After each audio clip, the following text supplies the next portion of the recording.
एक बार की बात है, एक चुड़ैल गांव से छोटी बच्ची को लेकर भाग रही होती है। तभी दो गांव वाले बहुत जोर जोर से चिल्लाते हैं, अरे रोको इसे, कोई रोको, देखो ये चुड़ैल एक छोटी सी बच्ची को लेके भाग रही है, अरे कोई रोको इसे। तभी वहाँ से एक दूर गांव में एक औरत दो बच्चों को जन्म देती है, एक लड़का और एक लड़की।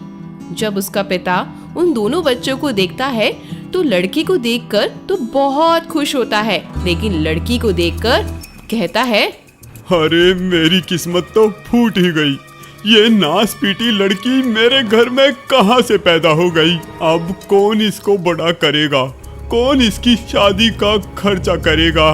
मेरी तो किस्मत ही फूट गई। लड़का तो बड़ा होकर मेरे काम में हाथ बटाएगा और दहेज में भी बहुत कुछ ले ही आएगा। ऐसा करता हूँ, इस लड़की को तो गांव से कहीं दूर ही फेंकाता हूँ। हाँ नहीं तो मैं तो इसे बिल्कुल नहीं पाल सकता और अपनी पत्नी से भी कह दूंगा कि एक बच्चा मरा हुआ पैदा हुआ था। ऐसा कहकर वो आदमी अपने गांव से दूर चुपके से एक खंडर में उस बच्ची को छोड़ आता है और कहता है, हे भगवान, तुमने इस लड़की को मेरे घर में क्यों पैदा कर दिया। अब मैं इसे छोड़कर जा रहा हूँ, तुम ही संभालो इसे। ऐसा कहकर वो वहाँ से चला जाता है। तभी उस खंडर में एक नागिन आती है और देखती है कि किस बच्चे की रोने की आवाज आ रही है। अरे ये बच्चा कौन रो रहा है? ये तो लगता है कोई इंसानी बच्चा है।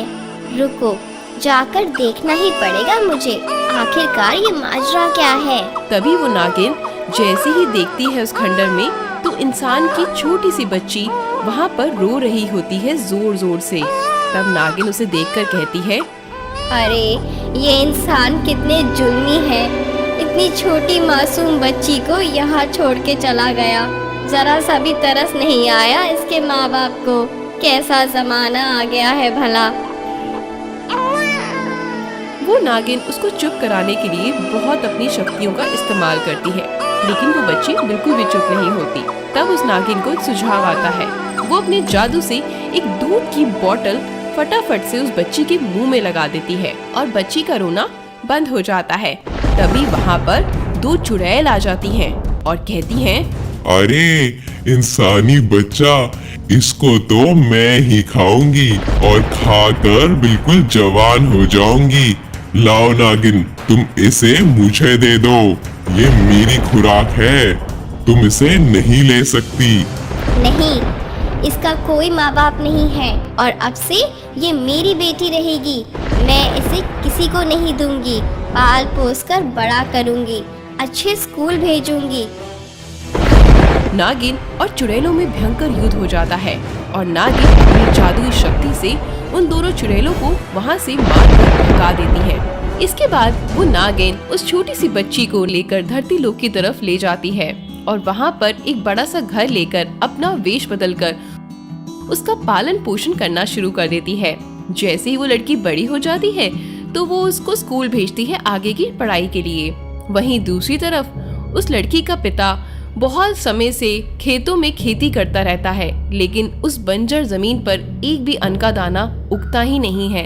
तभी वो भगवान से प्रार्थना करते हुए कहता है, हे भगवान, कब से इस जमीन को जोत रहा हूँ पर अब तक एक भी फसल नहीं उगी है।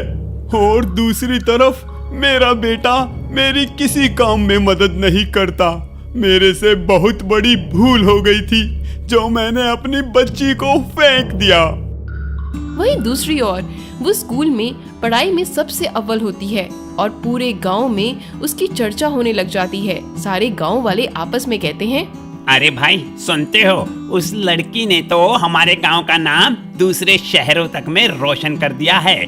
इतने नंबर आते हैं उसके कि शहर के बच्चे भी पीछे रह जाते हैं। बड़ी खुशी की बात है कि वो हमारे गांव में आई।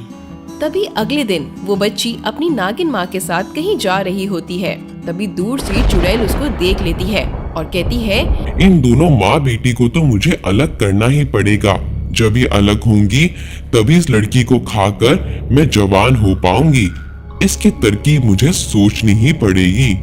ऐसा करने के बाद चुड़ैल अपना रूप बदल लेती है और उस लड़की के पास जाती है और कहती है, तुम्हारे ये असली माँ बाप नहीं है, तुम्हें पैदा किसी और ने किया था। ये तो नागिन है जो तुम्हें उनसे छीन कर अपने पास ले आई है। ये बातें सुनकर लड़की तुरंत अपनी माँ के पास जाती है। माँ, तुमने जिंदगी भर मुझसे झूठ बोला। मैं तुम्हारी बेटी नहीं थी। तुमने मुझे जबरदस्ती मेरे माँ बाप से छीन कर अपने पास रख लिया। तुम बहुत बुरी हो माँ। मैं तुम्हें छोड़कर जा रही हूँ अपने असली माँ बाप के पास। ये कहकर लड़की वहाँ से गुस्से में चली जाती है। तभी वो चुड़ैल उसे देख रही होती है। ये देखकर चुड़ैल बहुत खुश हो जाती है। तभी वो लड़की अपने असली माँ बाप के घर के वहाँ पहुँचती है और देखती है कि उसके माँ बाप बहुत ज्यादा गरीब हैं और उसका भाई बहुत ही ज्यादा निकम्मा, जो सिर्फ रोज के रोज बिस्तर तोड़ता रहता है और अपने पिता की कोई मदद नहीं करता। तभी वो लड़की ये सब देखकर बहुत परेशान हो जाती है और वापस लौटने ही लगती है कि तभी वहाँ पर चुड़ैल आ जाती है और उसको पकड़कर भागने लगती है। तभी उसके माँ बाप, जो उस लड़की को जानते नहीं होते, बहुत जोर जोर से चिल्लाते हैं, अरे देखो भाई, इस बच्ची को चुड़ैल लेकर भाग रही है। अरे कोई बचाओ इस बच्ची को, अरे कोई तो सुनो। तभी वहाँ पर नागिन आ जाती है और ये देखकर वो अपनी शक्तियों से उस चुड़ैल से लड़ना शुरू कर देती है और उसकी शक्तियों से चुड़ैल अधमरी होकर जमीन पर गिर पड़ती है। तभी वो चुड़ैल मरने से पहले उस लड़की को कहती है, अरे ये तुम्हारे असली माँ बाप बहुत बुरे हैं। तुम्हारे पैदा होते ही तुम्हें अपने ऊपर बोझ समझकर इन्होंने तुम्हें खंडर में छोड़ दिया था और तुम्हारी नागिन माँ ने ही तुम्हें बचाया है। अगर नागिन माँ आज नहीं होती तो तुम जिंदा भी नहीं होती। ये सब बातें सुनकर लड़की को बहुत गुस्सा आता है और वो अपने असली माँ बाप से कहती है, अगर तुम लोग मुझे पाल नहीं सकते थे तो पैदा ही क्यों किया? मरने दिया होता मुझे। अगर तुम लोग मुझे पाल नहीं सकते थे तो मुझे इस दुनिया में लेकर आने का हक भी तुम्हारा नहीं था। और ये कहकर वो गुस्से में अपनी नागिन माँ के साथ चली जाती है। तभी उसके माँ बाप बहुत ज्यादा पछताते हैं और कहते हैं, अरे मैंने बहुत बड़ी गलती कर दी सीता। मैंने तुमको तुम्हारी बेटी के बारे में झूठ बोला था कि वो मरी हुई पैदा हुई है, बल्कि मैं ही उसे जिंदा को उस खंडर में छोड़ आया था क्योंकि मैं उसे अपने ऊपर बोझ समझता था। और आज देखो, जिसको मैं बोझ समझता था उसने गांव में, शहरों में, सब में मेरा नाम रोशन किया है। और एक ये जो लड़का, ये बिल्कुल नालायक निकला। तभी कहते हैं कि लड़का और लड़की को अलग नहीं समझना चाहिए। मेरी एक भूल के कारण आज हमें इतना पछताना पड़ रहा है। हमारी बच्ची भी हमें छोड़कर चली गई।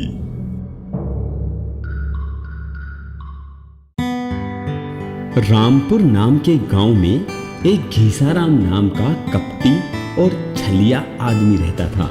वो छल करके पैसा कमाता था। सबके साथ धोखाधड़ी तो उसका बिजनेस था, पर पूरे गांव में उसे सब जानते थे और इसलिए उसने एक नई तरकीब निकाली। उसने एक रोबोट की भैंस बनाई। अब देखता हूँ गांव वाले मुझसे कैसे बचते हैं। अब तो मेरे पास खूब पैसा ही पैसा होगा। हा हा हा। और उसके अंदर खुद बैठकर वो गांव के अंदर घूमने लगा। इसी के साथ उसने अपने 2 साथियों से ये भी पूरे गांव में कहलवा दिया, अरे चचा, क्या तुम्हें पता है हमारे गांव में एक भैंस आई है, वो भी जादुई भैंस, और वो जो भी उसको कुछ भी खिलाता है उसका 10 गुना वापस देती है, पूरा 10 गुना। जादुई भैंस? अरे बेटा, मेरे को कुछ समझ नहीं आया। भैंस तो हमेशा दूध देने वाली होती है, जादुई भैंस तो आज तक मैंने सुना नहीं। अरे चाचा, अगर हम उसको 1 रुपया खिलाते हैं तो वो पूरे 10 रुपए हमें वापस करती है। आई भैंस रुपया खाने वाली? अरे हाँ चाचा, वो 1 रुपया खाती है और उसका 10 गुना यानी कि 10 रुपए हमें अगले दिन वापस करती है। अच्छा बेटा, तब तो हमारे पूरे गांव के भाग ही खुल गए। जरा मुझे भी दिखा दो उस भैंस को, मैं भी अपने रुपए उसको खिलाकर 10 गुना करूंगा। हाँ हाँ चाचा, चलो चलो दिखाते हैं तुमको भी। ऐसा कहते हुए वो दोनों पूरे गांव में घूमने लगे। उसने एक अद्भुत सी और लंबी ऊंची काली भैंस बना रखी थी, जो दिखने में और भैंसों से थोड़ी अलग दिखती थी। भैंस जहां भी जाती लोग उसे देखते कि ये कैसी भैंस है। गांव वालों ने पहले दिन उसे तरह तरह की चीजें खिलाई। एक औरत ने उसे सेब खिलाया। उसने एक सेब खाया और वापस चली गई। अगले दिन जैसे ही वो भैंस आई तो उसने उस औरत को 10 सेब अपना पेट फाड़कर वापस दे दिए। ये सब उस भैंस के अंदर बैठा घीसा राम कर रहा था। ऐसा देखकर वो औरत बहुत खुश हुई और उसने उस दिन उस भैंस को 10 रुपए खिलाए। ऐसे ही पूरे गांव में ये खबर फैलती चली गई कि इस भैंस को अगर कुछ भी दे तो इसका उसे 10 गुना वापस मिलता है। पूरे गांव में किसी ने 10 रुपए तो किसी ने 100 रुपए, जिसके पास जितने थे उतने उस भैंस को खिलाए। और घीसा राम ने अगले दिन वापस आकर सबको उसके 10-10 गुना वापस दे दिए। पूरा गांव बहुत खुश था कि ऐसी जादुई भैंस उन लोगों के गांव में आई है। सारे गांव वाले लालच में फंस गए। अगले दिन उन्होंने और भी ज्यादा पैसे भैंस को खिलाए। जिन्होंने 10 रुपए पहले दिन खिलाए थे, अगले दिन उन लोगों ने 1000 रुपए खिलाए। ऐसे कर कर घीसा राम ने अगले दिन फिर आकर गांव वालों को 10-10 गुना पैसे वापस दे दिए। ये खबर पूरे गांव में आग की तरह फैल गई और उस भैंस को पैसे खिलाने के लिए पूरे गांव वाले लाइन में लगने लगे। अब घीसा राम ने देखा, अब तो खूब सारे पैसे हो गए हैं। अब ऐसा करता हूँ कि वापस जाता हूँ और अगले दिन आऊंगा ही नहीं। ऐसा सोचकर उसने भैंस के स्टीयरिंग को अंदर से मोड़ा और वापस चला गया। अब अगले दिन पूरे गांव वाले भैंस का इंतजार कर रहे थे कि भैंस आएगी और उन्हें 10 गुना पैसे वापस देगी। पर ऐसा नहीं हुआ, क्योंकि घीसा राम सारे पैसों को खाकर और भैंस को अपने गोडाउन में रखकर बैठ गया था। अब गांव वालों को लगा कि उनके साथ धोखा हुआ है, उन्हें लालच नहीं करना चाहिए था। पर एक गांव वाले ने घीसा राम को उस भैंस के अंदर से निकलते हुए देख लिया था। अरे ये तो गांव का ठग घीसा राम है। अच्छा तो ये चक्कर है, उसने इस रोबोट भैंस के अंदर घुसकर पूरे गांव को कंगला बना दिया। पर अब वो कर भी क्या सकता था। ऐसे ही कुछ दिन बीत गए और गांव वाले धीरे धीरे उस बात को भूल गए और उस बात का जिक्र भी गांव में बंद हो गया। अब घीसा राम के भी पैसे खत्म हो चुके थे। उसने सोचा दोबारा अब वही वाली चाल चलता हूँ, और वो दोबारा से अपनी भैंस के अंदर बैठ गया और गांव में फिर से वैसे ही चला गया। अब उसने दूसरा गांव पकड़ा और उसके चेलों ने फिर से वही खबर सारे गांव में उड़ानी शुरू कर दी कि एक ऐसी जादुई भैंस आई है जिसे अगर आप कुछ भी खिलाते हो या कुछ भी देते हो तो उसका 10 गुना वो वापस देती है। अब उस चतुर इंसान को जिसने घीसा राम को भैंस के अंदर से निकलते हुए देखा था, उसे भी इस खबर का पता चला, तो वो दूसरे गांव में चला गया। दूसरे गांव में जाकर उसने देखा कि लोग वहां पर भी लाइन लगाकर इसी प्रकार से उस घीसा राम की जादुई भैंस को पैसे खिला रहे हैं। तो उसने एक चाल चली। उसने एक पानी का रंगीन ऑटोमेटिक गुब्बारा लिया जो रिमोट से फूट जाता था। उसने उसको भैंस को खिलाया। जैसे ही घीसा राम के हाथ में वो गुब्बारा लगा तो उसने बाहर से उसका रिमोट दबा दिया और उसमें से रंग निकलकर घीसा राम के ऊपर फैल गया। वो रंग इतना पक्का था कि उतरने वाला नहीं था। उस रंग को देखकर घीसा राम जल्दी से भैंस से बाहर निकला तो सारे गांव वालों ने देखा कि ये कोई जादुई भैंस नहीं है, इसके अंदर तो ये कपटी घीसा राम घुसा हुआ है। गांव वालों ने खूब उसकी पिटाई की और अपने सारे पैसे सूद समेत वापस लिए और घीसाराम को सबक सिखाने के लिए पुलिस के हवाले कर दिया।